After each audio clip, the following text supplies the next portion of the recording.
तो आप सभी का हार्दिक स्वागत है साहित्यिक बतकही फेसबुक पेज पर, उसके आयोजकों की ओर से और मेरी ओर से भी। आज प्रसिद्ध कथा शिल्पी कमलेश्वर की जयंती है। इस उपलक्ष्य में एक बातचीत हम आपसे करेंगे इस फेसबुक पेज के माध्यम से। सभी लोग जुड़ रहे हैं और हम जल्दी ही अपनी बातचीत शुरू करेंगे। पुनः आप सभी का हार्दिक स्वागत।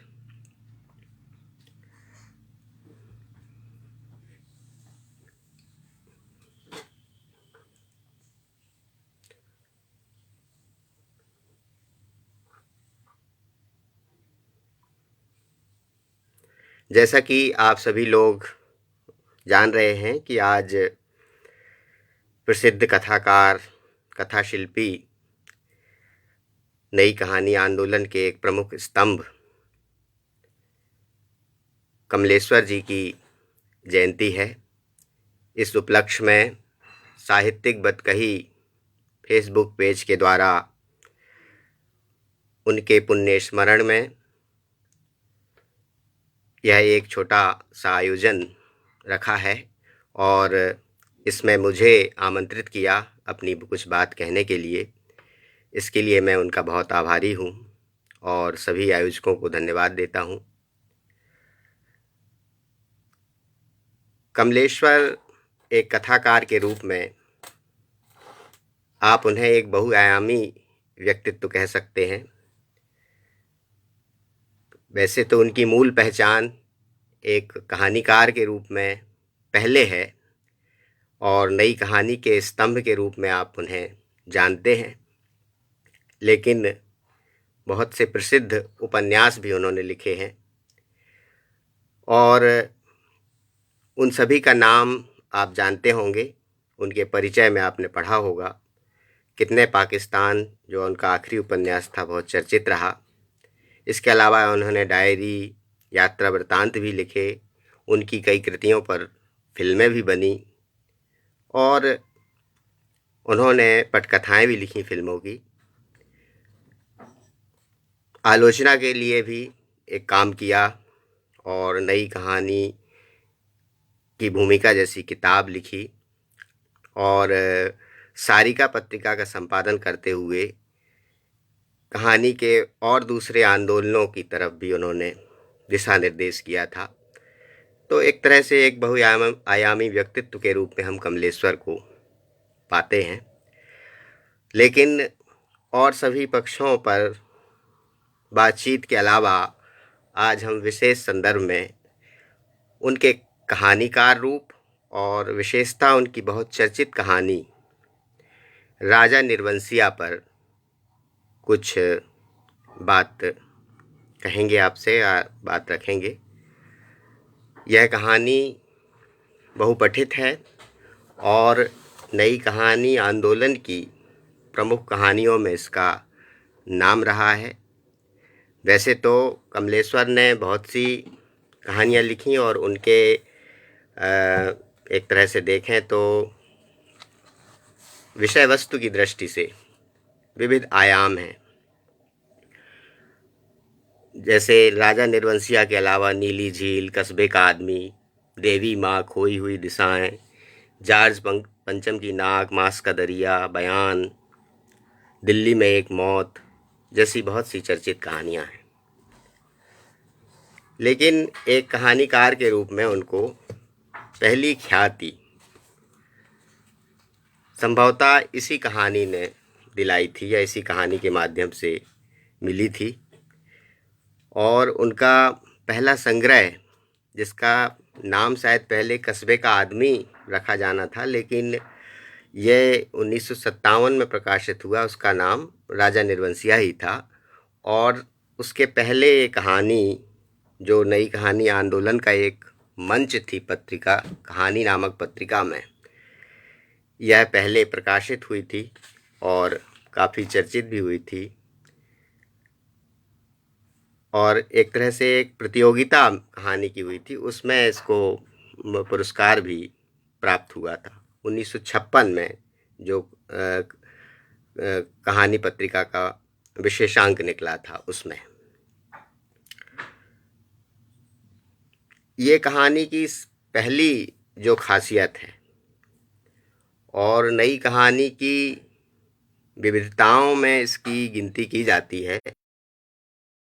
दृष्टि से देखें तो इस कहानी को उसमें प्रयुक्त शिल्प के कारण, शिल्पगत प्रयोग के कारण इसकी बहुत चर्चा हुई। इसमें दो कथाएं समानांतर चलती हैं और यही इस कहानी को कुछ खास बनाता है। और ये दो समांतर कथाएं दो युगों में आपको ले जाती हैं। एक कहानी के पारंपरिक रूप की तरफ एक राजा निर्वंशिया थे और राजा निर्वंशिया की वो कथा चलती है, और दूसरी तरफ जिसकी कथा अपने कथावाचक यानी नरेटर के माध्यम से लेखक कहना चाहता है, वो राजा रानी की कहानी के अलावा जगपति और चंदा की कहानी है। वहाँ राजा हैं, यहाँ जगपति हैं, नाम पर भी ध्यान दीजिए। और यह कहानी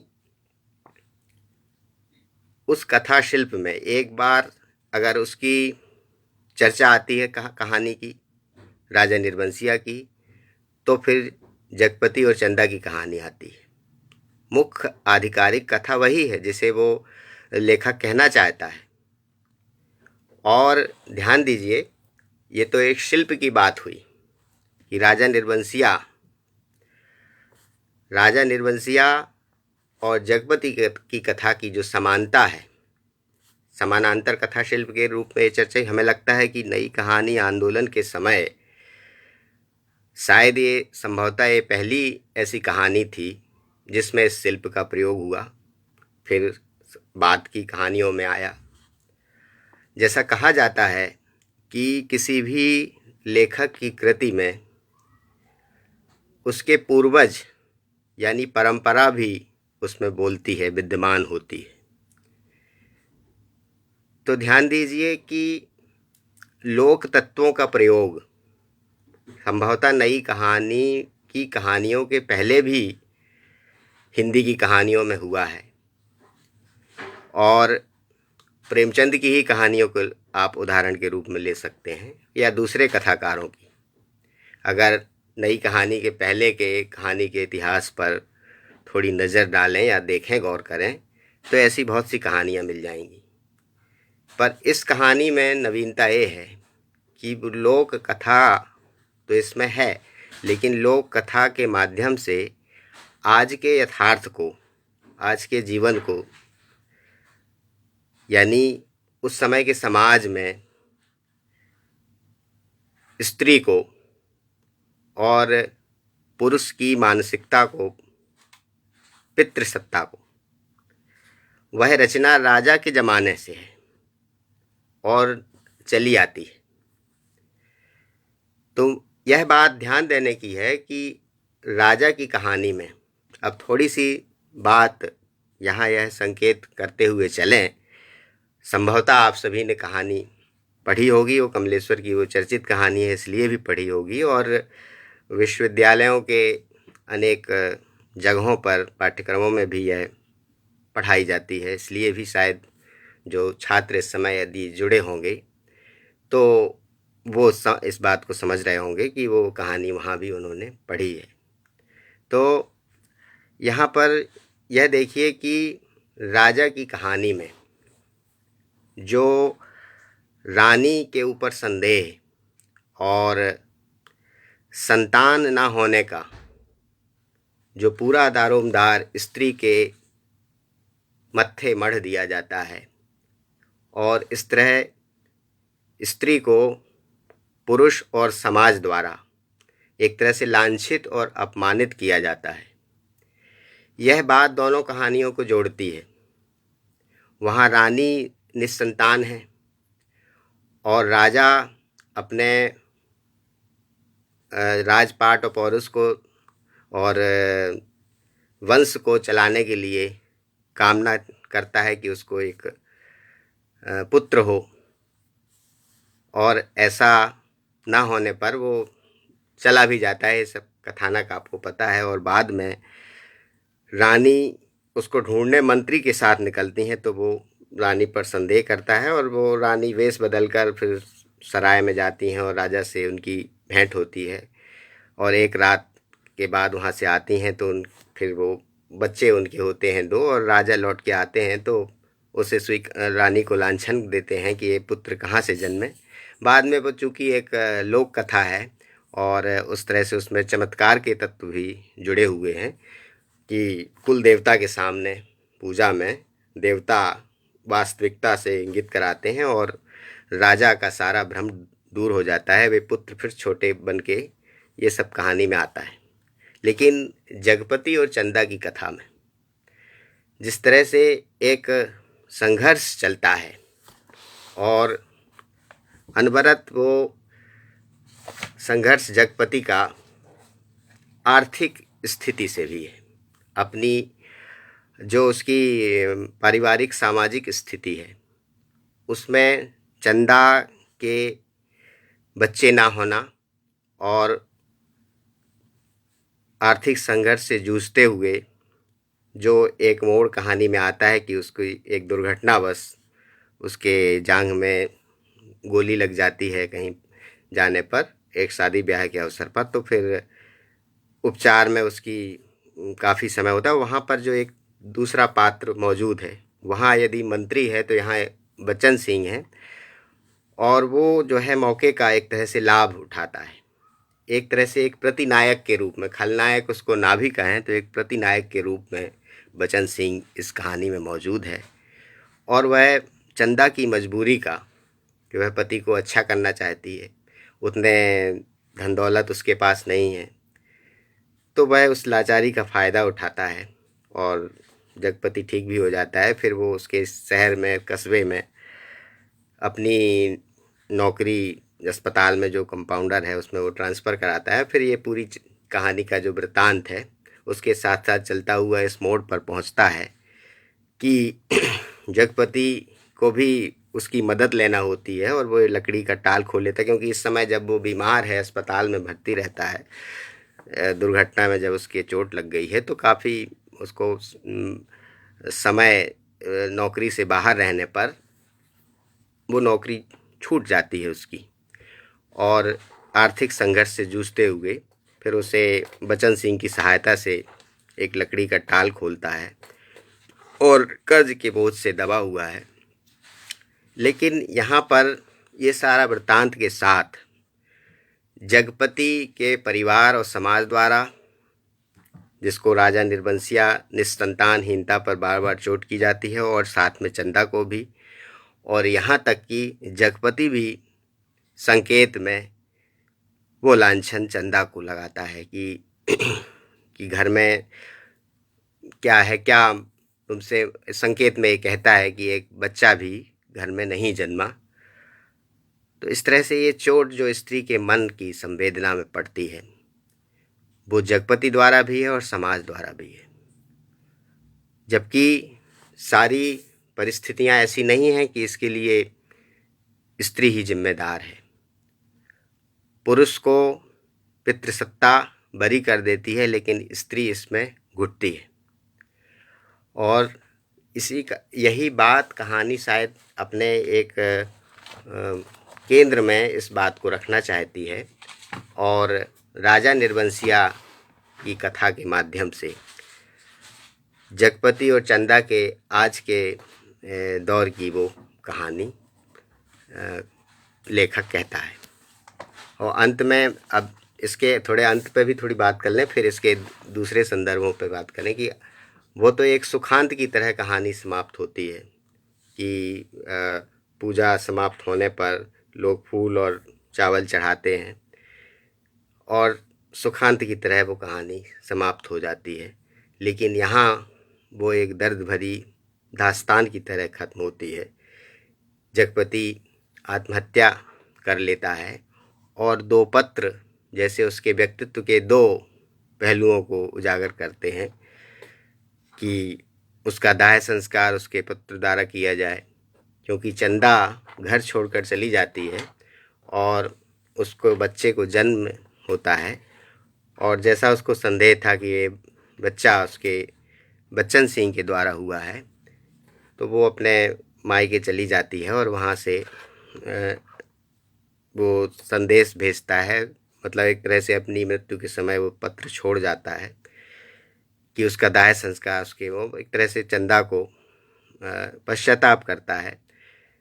तो यहाँ पर ये जो पूरी चर्चा जिस तरह से कहानी को एक पितृसत्तात्मक संरचना में स्त्री की स्थिति पर, और यह नई कहानी आंदोलन के समय लिखी जा रही है जब संवैधानिक अधिकार स्त्री को आज़ादी के बाद प्राप्त हो गए हैं, और लेकिन समाज की मनोरचना अभी बदली नहीं है।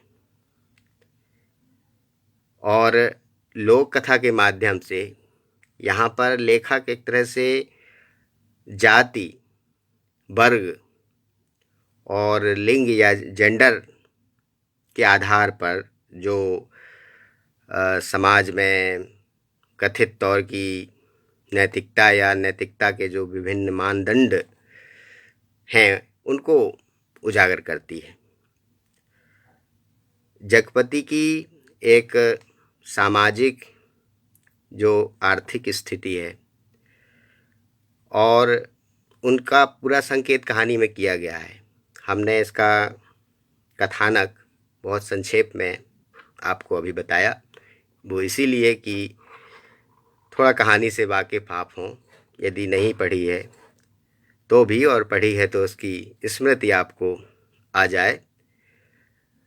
तो उनसे इससे उसकी आर्थिक स्थिति से यह स्पष्ट हो जाता है कि वह एक सामान्य निम्न वर्ग का एक किसानी श्रमिक व्यक्ति है, एक कामगार व्यक्ति है। एक जगह वह कहता भी है कि मुझे काम चाहिए। अगर उस कथन को थोड़ा सा ध्यान दें तो कमलेश्वर की कहानी चलती तो वो एक दूसरे पहलू पर है, यानी उसका केंद्र में स्त्री की प्रताड़ना या शोषण या उस तरह की बात कह सकते हैं आप है, लेकिन यहाँ पर जाति के उसमें इस कथन पर ध्यान दीजिए कि वह उस घर में नहीं पैदा हुआ जहाँ सिर्फ मांग कर जीने वाले होते हैं। वह उस घर का है जो सिर्फ काम करना जानता है, काम ही जिसकी आस है, वह सिर्फ काम चाहता है, काम। यह उसकी निम्न मध्य वर्ग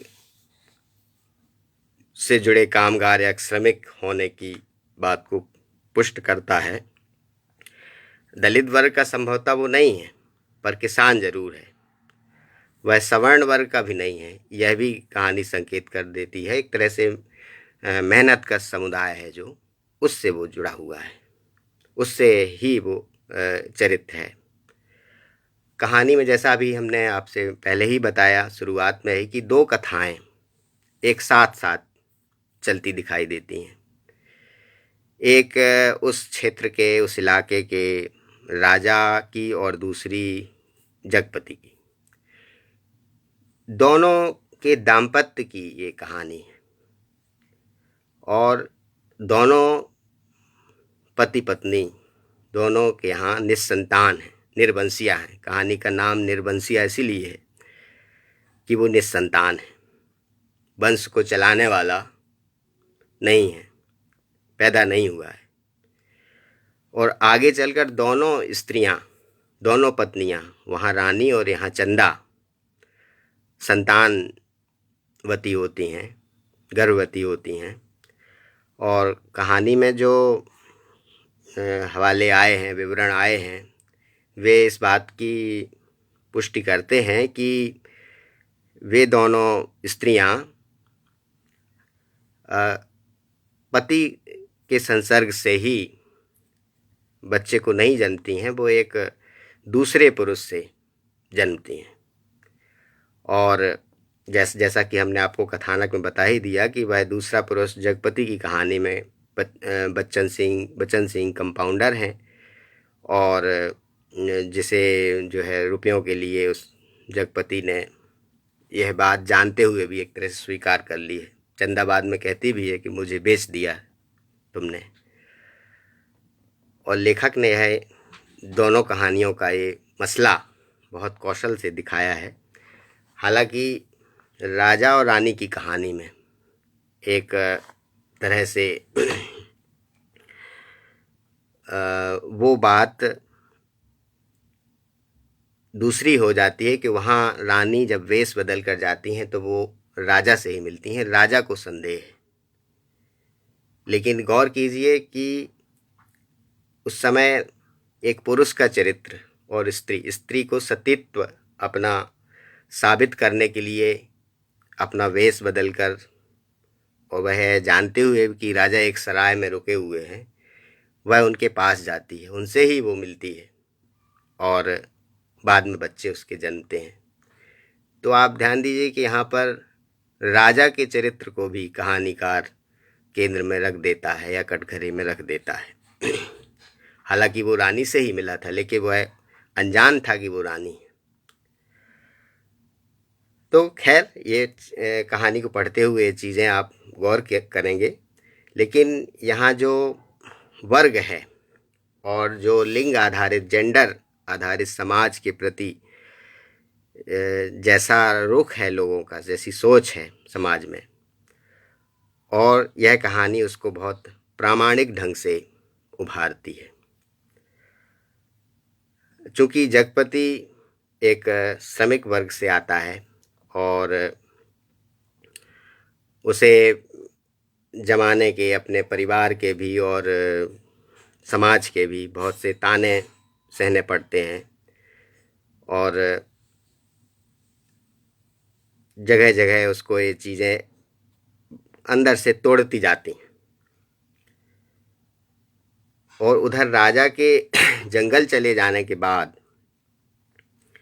यहाँ जगपति शादी में गया था जहाँ उसका दुर्घटना हो गई, गोली लग गई थी, और यहाँ पर जो है राजा के जंगल जाने के बाद जब रानी गर्भवती होती है और जैसे वो भटियारिन के वेश में वेश बदल कर जाती है, ये सारा किस्सा है। रात एक गुजारती है, फिर महल में लौट आती है, और वे कहानी में यह इस पर बता दिया गया कि वे राजा ही थे और वो और कोई दूसरा परपुरुष नहीं था। यहाँ ये फ़र्क आप कर सकते हैं।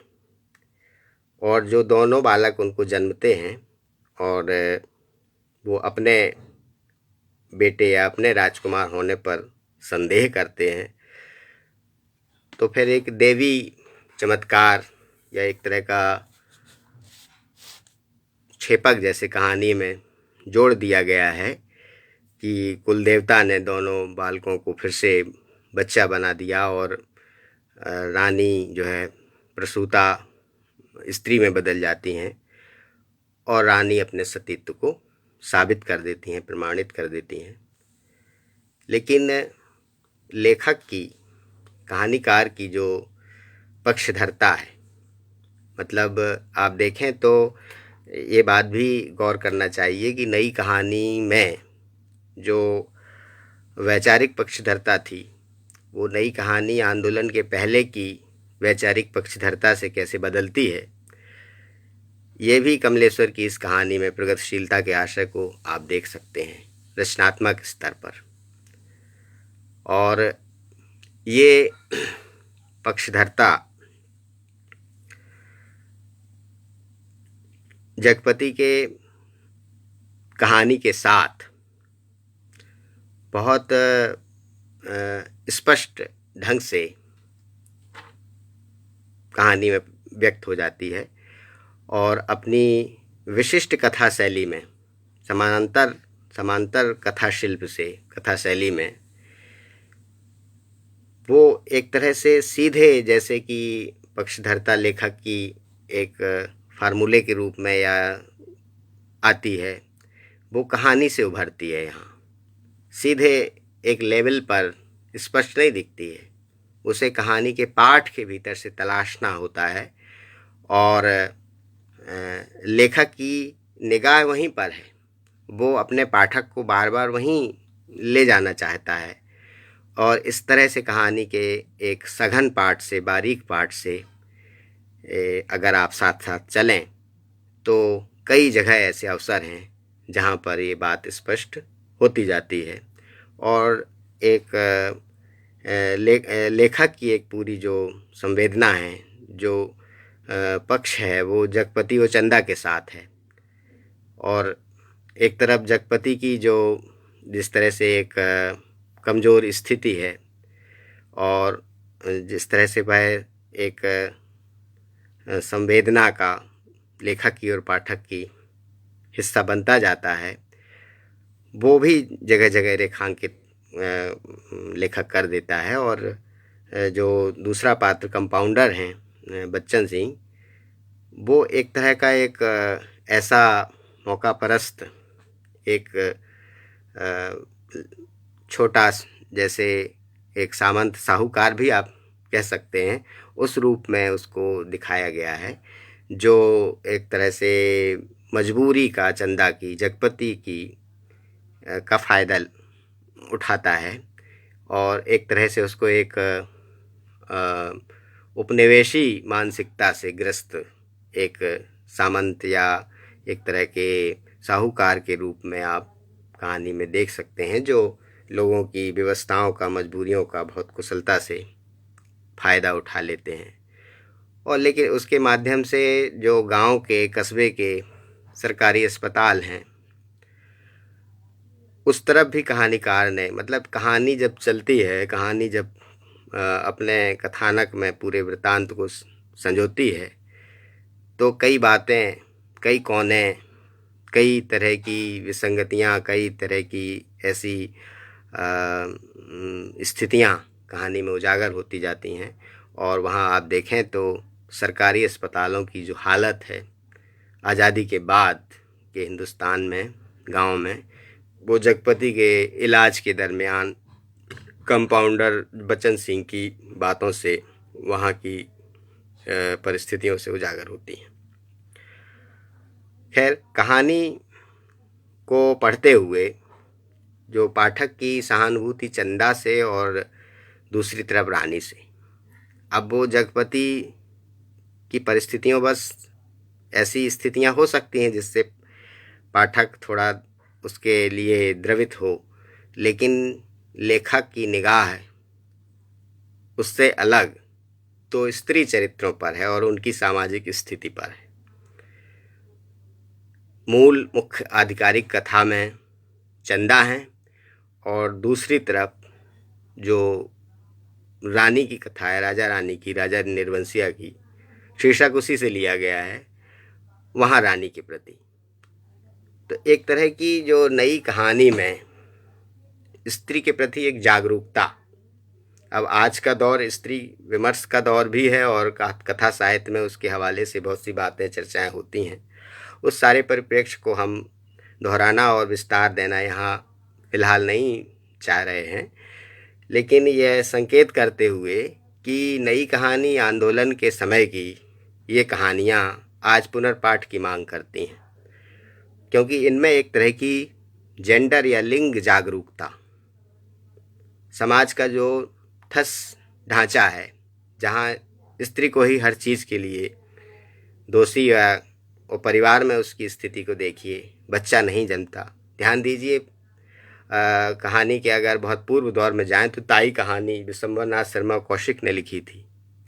वहाँ भी ताई के बच्चे नहीं हैं, लेकिन मातृत्व प्रस्फुटन होता है उनको, जब बच्चा कूद रहा है छत से, गिरा जा रहा है, और उसके बचाने के लिए उस दृश्य को देखिए।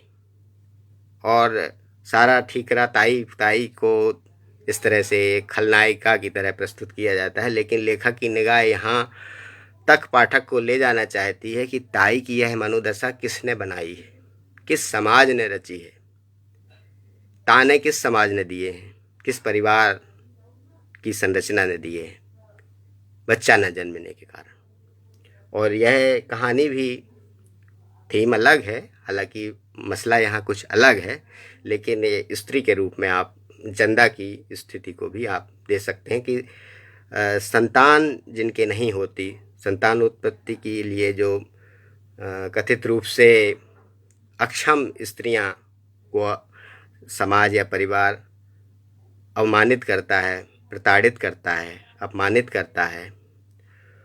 और इस कहानी में कमलेश्वर ने ऐसी पारिवारिक सामाजिक पितृसत्तात्मक संरचना की एक तीखी प्रतिक्रिया कहानी के माध्यम से दी है।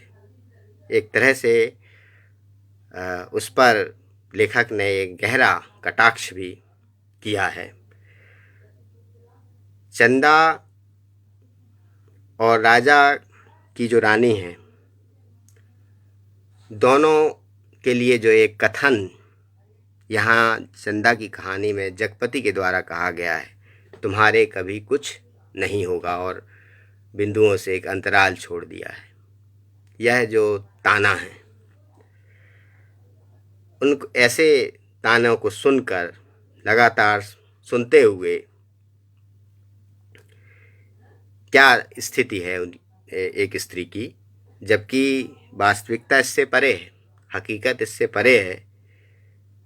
उनके पति ही प्रजनन में एक तरह से अक्षम या नपुंसक हैं, लेकिन सारी जो पीड़ा है, लांछन है और अवमानना है, वो स्त्री को झेलना पड़ती है। तो इस पूरे जो घटनाक्रम से, पूरे कहानी में जो जिस तरह का वृत्तांत दोनों कथाओं के साथ चलता है,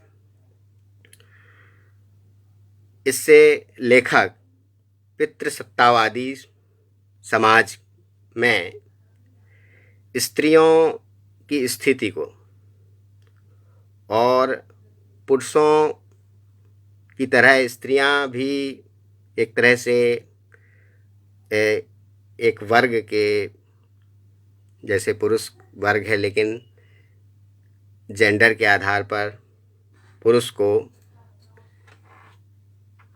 इन सब लांछनों से वो स्वतंत्र है। हालांकि ऐसा नहीं है, पुरुष को भी ये चीज़ें समाज की झेलना पड़ती हैं, उठाना पड़ती हैं, लेकिन उससे कहीं ज़्यादा स्त्री को। तो स्त्रियां अपने दाम्पत्य जीवन में, घर में किस तरह से पुरुष वर्ग से अलग अपने वर्ग में, वो ख़ासतौर से स्त्रियों द्वारा ही, इसलिए स्त्री विमर्श या इस तरह की आलोचना में, जिसको वर्ग शत्रु कहा जाता है, स्त्रियों द्वारा ही वो शिकार होती हैं। और पति या पुरुष एक तरह से वर्चस्वकारी और पत्नी उनके अधीन होती हैं। तो एक तरह से समाज की जो पूरी अंदरूनी स्थिति है, परिस्थिति है, उसकी तरफ कमलेश्वर ने इस कहानी में बहुत कुशलता से, एक ऐसे शिल्प से जो शायद अपने कथ्य को बहुत प्रभावशाली ढंग से कहने में सक्षम दिखाई देता है, उसके माध्यम से इस कहानी को मैं कहा है। और जब से ये कहानी प्रकाशित हुई और नई कहानी के दौर में उसका उल्लेख भी इस कारण से होता रहा है कि दोहरे कथा शिल्प के कारण और एक लोक कथात्मक शैली में समानांतर उपयोग करते हुए, जैसे दो समयों की, दो युगों की संवेदना को कैसे वो घटित करती है और दोनों समय के परिवर्तन को भी वो दिखाती है, एक सृजनात्मक ढंग से, बहुत ही कुशलता से इस कहानी में लेखक ने प्रस्तुत किया है। जो बीमारी की परिस्थिति हुई या बेरोजगारी की हुई, उससे उपजी जो जगपति की मजबूरियां हैं, उसे धीरे धीरे चंदा से अंततः दूर कर देती हैं। और इस तथ्य को कहानी में एक परिवर्तित मूल्यबोध की तरह, क्योंकि एक राजा रानी की कहानी में है और ये वो परिस्थिति चंदा और जगपति की कहानी में, तो कथाकार ने उसको पूरे कथा के अपने वृतांत में कैसे कथ्य को वाहक बनाया है। और लेकिन यहाँ अंत में ये देखिए कि जो आत्महत्या से पूर्व चंदा और कानून के नाम जो पत्र जगपति छोड़ जाता है, संदेश जो छोड़ जाता है, तो ऐसे में लगता है कि जगपति का एक दो रूप जैसे लेखक ने प्रस्तुत कर दिए हैं। पहले जिस तरह से चंदा के प्रति वो संदेशशील है और जिस तरह से उसको दिखाया गया है, और बाद में वो एक रोमानियत जैसा एक निर्णय लेता है और वो स्वीकार करता है, बच्चे को बुलाना चाहता है और परंपरा से अपने को अलग नहीं कर पाता, अपने अंतिम संस्कार के लिए उसे बच्चे की तरह, पुत्र की तरह पाना भी चाहता है। तो लेखक ने, खैर ये चीज़ें अपनी जगह हैं जिन पर भी गौर किया जा सकता है, लेकिन लेखक ने जो मूल बात, जिस सरोकार की बात कहना चाहिए है, वो इस कहानी के इस पूरे वृत्तांत में सफल भी हुआ है। कमलेश्वर ने, जैसा हमने शुरू में कुछ कहानियों के नाम लिए थे, कहानियाँ कई लिखी और कई तरह के उसमें समय, परिस्थितियाँ और उनके मूड दिखाई देते हैं।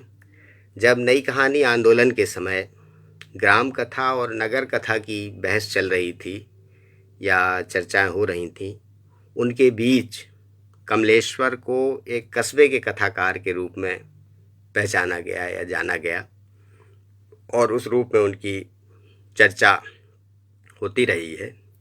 लेकिन वो सिर्फ कस्बे के कथाकार में सीमित नहीं, हालांकि राजा निर्वंशिया है, एक कहानी ही है उनकी, कस्बे का आदमी, और कई कहानियों में कस्बाई जीवन के पात्र हैं। उनको ग्रामीण जीवन से आए हुए जो पात्र कस्बे में बस गए हैं, उनकी रूप में भी आप देख सकते हैं। और वही ऐसे मध्यवर्गीय पात्र जब महानगर शहर की तरफ जाते हैं, तो वहाँ उनकी जो अंतर्द्वंद है, जो पीड़ा है, जो मनोदशा है, उसको भी लेखक ने अपनी कई कहानियों में चित्रित किया है। महानगरी जीवन की, जैसे खोई हुई दिशाएं उनकी कहानी है, और दिल्ली में एक मौत जैसी कहानी है। कुछ राजनीतिक संदर्भों की बड़े कुशल व्यंग से भी उन्होंने कहानियाँ लिखी हैं, जैसे जॉर्ज पंचम की नाक जैसी कहानी है। एक छोटी सी कहानी में उसकी व्याख्या हमारे राजनीतिक संदर्भों को, राष्ट्रीय संदर्भों को कई पक्षों से विचार करने के लिए प्रेरित करती है। तो एक तरह से देखिए कि कमलेश्वर का दायरा कस्बे के कहानीकार के रूप में है। कस्बाई जीवन के बहुत से पात्र हैं।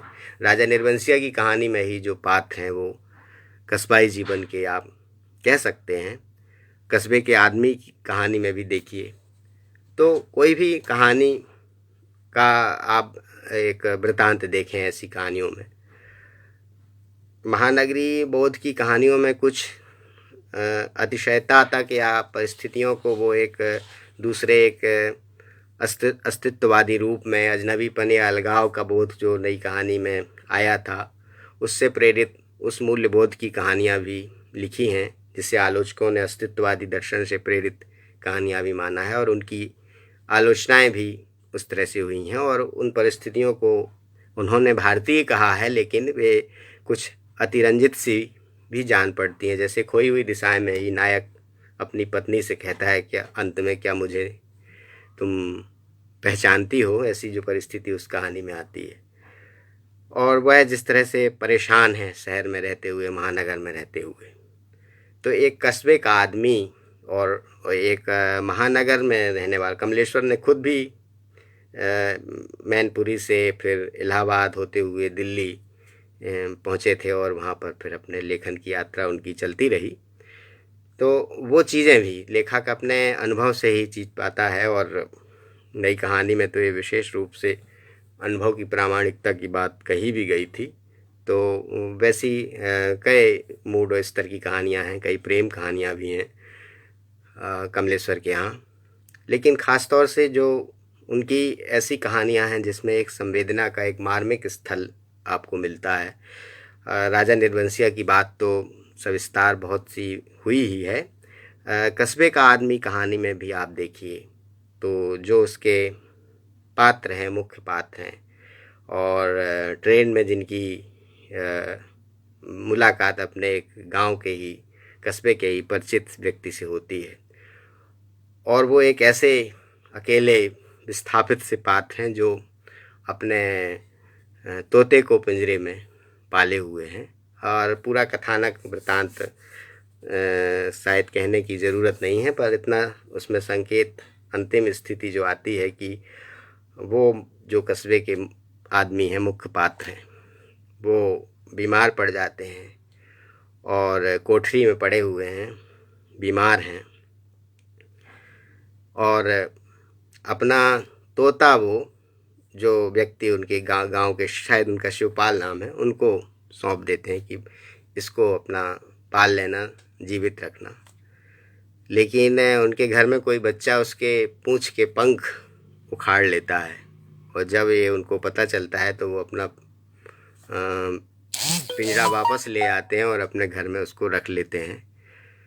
और जो ख़ास बात है जिसे लेखक ने कहानी के अंत में दिखाया है कि वो पात्र जो है जीवन मृत्यु से जूझ रहे हैं, वो पड़े हुए हैं, और दूसरे दिन कोठरी खोलता है वह है उनका परिचित व्यक्ति कस्बे का।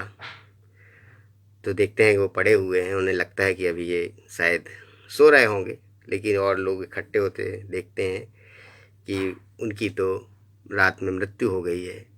लेकिन बिल्ली न झड़प पाए तोते को बचाने के लिए उसको कपड़े से पिंजड़े को ढक देते हैं, खुद उनकी मृत्यु हो गई। तो एक तरह से मनुष्यता की पहचान, मानवता की पहचान, मानवीय गरिमा, उसका गौरव भी कमलेश्वर की ऐसी कहानियाँ दिखाती हैं। और हमें लगता है कि ऐसी कहानियाँ, चाहे राजा निर्वंशिया हो या कस्बे का आदमी हो या और भी कई कहानियों के नाम लिए जा सकते हैं, इनके माध्यम से एक समय में ही लेखक लिखकर सीमित नहीं रह जाता कि वह काल और परिवेश नई कहानी का था और नई कहानी के समय के साथ ख़त्म हो गया, समाप्त हो गया। बात ऐसी नहीं है। ये कहानियाँ अपने उद्देश्य में, अपने पाठ में बार बार पढ़कर एक नई अर्थवत्ता प्रदान करती हैं। वो एक समय में सीमित नहीं है, वो हमारे आज के समाज में भी अप्रासंगिक नहीं लगती हैं। कमलेश्वर ने ही, अंत में हम उनके एक कथन को उद्धृत करते हुए ही अपनी बात समाप्त करेंगे। एक इंटरव्यू में उन्होंने कहानी के बारे में कहा था कि कहानी ज़िंदगी को बदल तो नहीं सकती, लेकिन विचार के ऐसे बिंदु तक ज़रूर ले जाती है जहाँ पाठक की सोच में बदलाव की प्रक्रिया शुरू हो जाती है। कहानी जनतांत्रिक मूल्यों की ऐसी साझी विरासत है जो मानव समाज को आपस में बांधकर रखने में मददगार सिद्ध हो सकती है, क्योंकि सारी पुरातन सभ्यताओं की लोक चेतना लगभग समान या सह अस्तित्ववादी है। इस दृष्टि से देखिए तो कमलेश्वर की कहानियाँ ज़िंदगी को बदलने के लिए उन सवालों को उठाकर नहीं रह जाती हैं, बहुत सा मंथन करती हैं, प्रेरित करती हैं। जैसा कि हमने कहा कि वो एक काल या उस समय में ही लिखी और समाप्त नहीं हो गई हैं, वो आज भी उतनी प्रासंगिक और ज़रूरी लगती हैं, क्योंकि वे सवाल चाहे राजा निर्वंशिया की कहानी में उठाया गया सवाल ही क्यों ना हो, क्योंकि उसकी हमने चर्चा की, या अपराजेय मानवता की बात जैसी कस्बे का आदमी कहानी में हो, ऐसी कहानियाँ या ऐसी रचनाएं हमेशा प्रासंगिक बनी रहती हैं। और कोई लेखक अपनी कृतियों में ही, क्योंकि आज सारी चर्चा जो भी हो सकी वो कमलेश्वर के कहानीकार व्यक्तित्व पर ही केंद्रित रही, तो हम उसी के हवाले से ही बात कह रहे हैं कि लेखक अपनी रचनाओं में ऐसे ही मूल्यों और ऐसी ही रचनात्मक मूल्यबोध या चिंताओं के कारण जीवित रहता है और वो पढ़ा जाता है। आप सभी ने हमारी बातचीत को सुना, बहुत बहुत आभार और धन्यवाद। साथ ही साहित्यिक बतकही फेसबुक पेज के आयोजक टीम को भी बहुत आभार और धन्यवाद।